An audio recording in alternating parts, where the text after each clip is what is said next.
Saya kebetulan hakim konstitusi di antara kita bersembilan, itu yang terlibat mengadili Pilpres dan Pileg 3 kali. Jadi saya mempunyai pemahaman yang agak komprehensif, mendalam. Pilpres kali ini lebih hiruk pikuk.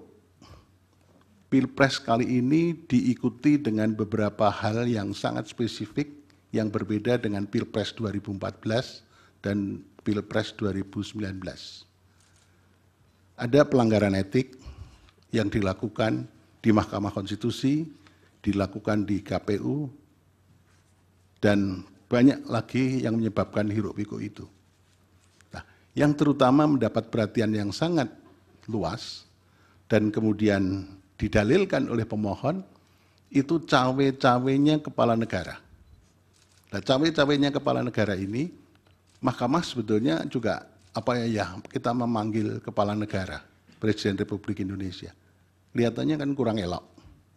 Karena presiden sekaligus kepala negara dan kepala pemerintahan. Kalau hanya sekedar kepala pemerintahan akan kita hadirkan di persidangan ini. Tapi karena presiden sebagai kepala negara, simbol negara yang harus kita junjung tinggi oleh semua stakeholder, maka kita memanggil para pembantunya. Dan pembantunya ini yang berkaitan dengan dalil pemohon. Kenapa kita panggil? Itu karena begini.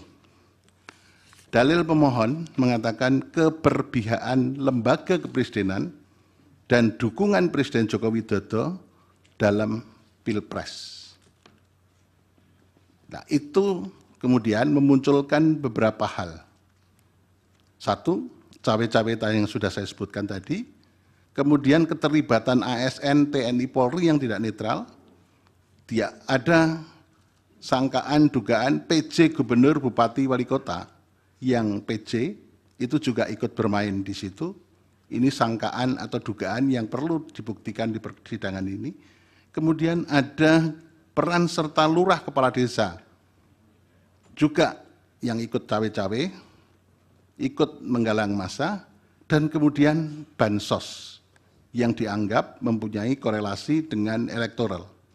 Tapi ternyata dari berbagai diskusi, bansos itu elektoral lebih berkaitan, dalam persidangan ini muncul, lebih berkaitan dengan elektoral pada pileg legislatif. Nah, ini mungkin Pak Erlangga nanti bisa. Jadi yang partai yang naik pesat suaranya adalah Golkar.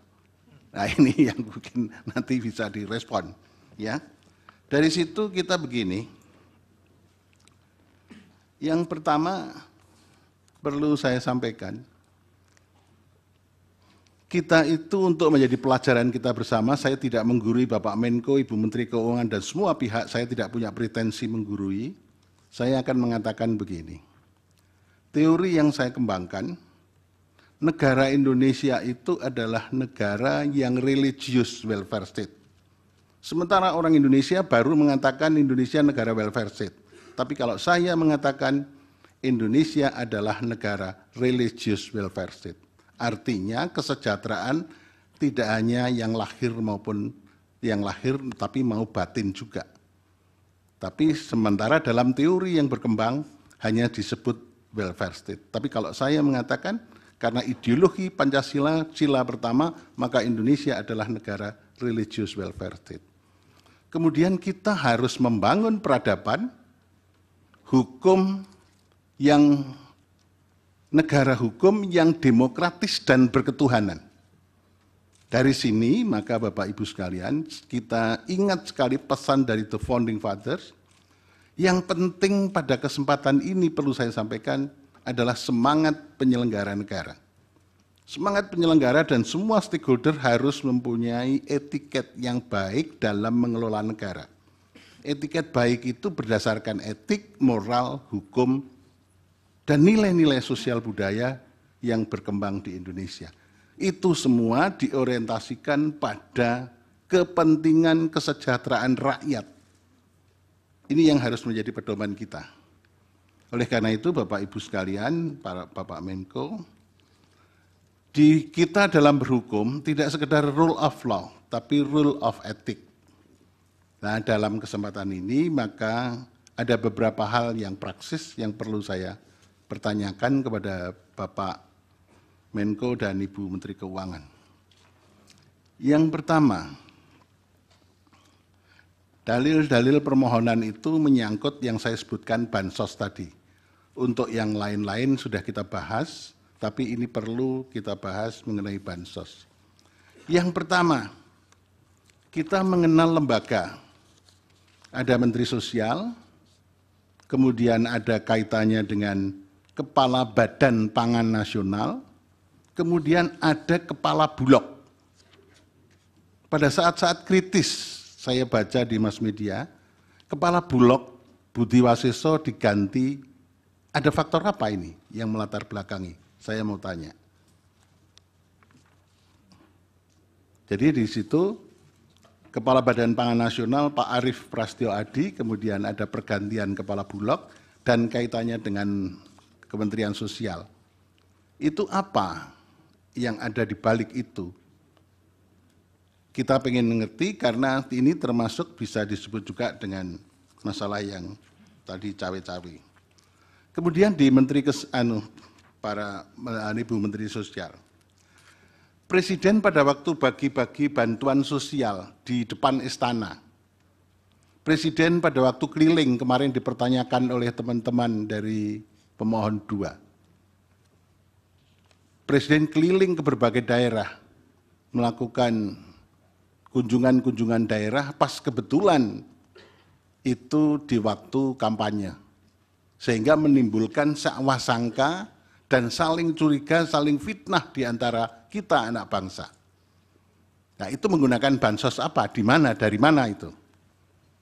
Kemudian yang ketiga, saya membaca keterangannya Bapak Menko PMK. Di sini ada kata-kata begini, pelaksanaan tugas PMK dimaksudkan untuk memberikan dukungan pelaksanaan inisiatif dan pengendalian kebijakan berdasarkan agenda pembangunan nasional dan penugasan presiden. Apa sih yang dimaksud dengan penugasan presiden? Apakah penugasan-penugasan tertentu karena presiden juga cawe-cawe itu?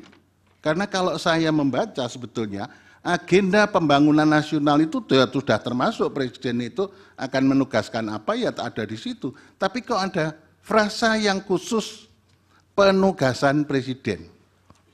Nah, apakah di lain-lain tempat, apakah di Bapak Menko Ekonomi, Bu Menteri Keuangan atau Menteri Sosial, ada agenda pembangunan nasional dan penugasan presiden. Ini kan seolah-olah ada frasa khusus.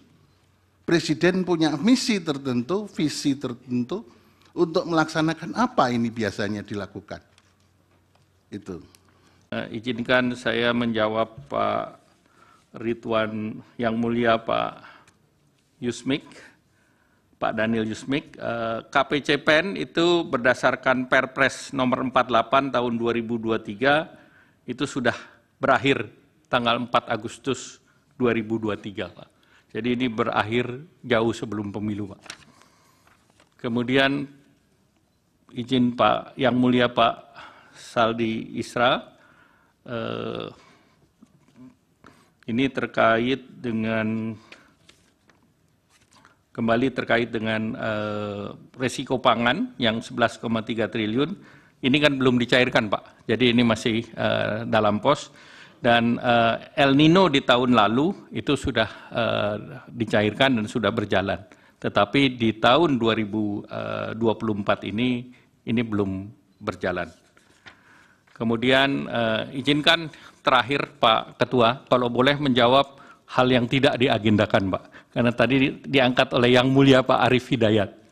Dan silakan. Itu sudah menjadi berita di media, Pak. Silakan. Saya baca begitu sesudah sholat Jumat banyak berita. Silakan. Jadi izinkan kalau diperbolehkan. Pertama saya hadir ini undangan untuk perhitungan perselisihan hasil pemilu presiden. Yang kedua saya hadir sebagai Menko Perekonomian. Jadi pertanyaan terkait Golkar mohon izin saya tidak jawab. Tetapi ada satu yang bisa saya pastikan, bahwa bansos itu bungkusannya nggak ada yang berwarna kuning. Terima kasih.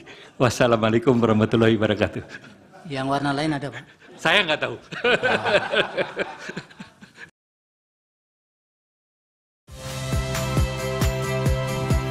Saya Cynthia Rompas.